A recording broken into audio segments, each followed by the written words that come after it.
বাঁকুড়া সতীঘাটে সাংগঠনিক জেলা কিষাণ ক্ষেত মজদুর তৃণমূল কংগ্রেস কমিটির প্রথম কর্মী সভা অনুষ্ঠিত হলো। মধুসূদন ডাগরের নেতৃত্বে বাঁকুড়া 1 নম্বর ব্লক তৃণমূল কংগ্রেসের ডাকে জেলা কিষাণ ক্ষেত মজদুর সম্মেলনে দলে দলে যোগ দিলেন। অনুষ্ঠানে প্রধান অতিথি ছিলেন পশ্চিমবঙ্গের প্রাক্তন কৃষিমন্ত্রী পূর্ণেন্দু বসু।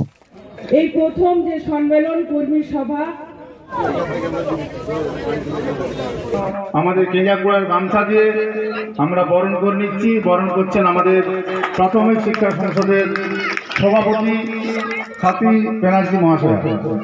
অনুষ্ঠানে বাঁকুড়া সাংসদ অরূপ চক্রবর্তী বলেন, নেত্রী নির্দেশে জেলায় জেলায় কিষাণ সংগঠন তৈরি করা হবে। যারা এই সংগঠনের তদারকি করবেন তারা কৃষকদের অসুবিধা, তাদের কষ্টের কথা শুনবেন ও সমাধানের চেষ্টা করবেন। কৃষকদের সাহায্যের জন্য 5 থেকে 10 হাজার টাকা দেওয়া হবে। আগে কৃষকেরা অভাবের কারণে আত্মহত্যার পথ ধারণ করত। বর্তমান সরকার আসার পর কৃষকরা অনেকটাই শান্তিতে রয়েছেন বলে জানান সাংসদ। এই সংগঠনের মাধ্যমে আরো সুযোগ সুবিধা আমরা দিতে পারবো। সেই সঙ্গে সাংসদ অরূপ চক্রবর্তী বলেন, 26-এর বিধানসভা প্রস্তুতির পর্ব এখন থেকেই কৃষকদের হাত ধরে শুরু হলো। ব্যুরো রিপোর্ট, জেলার বার্তা।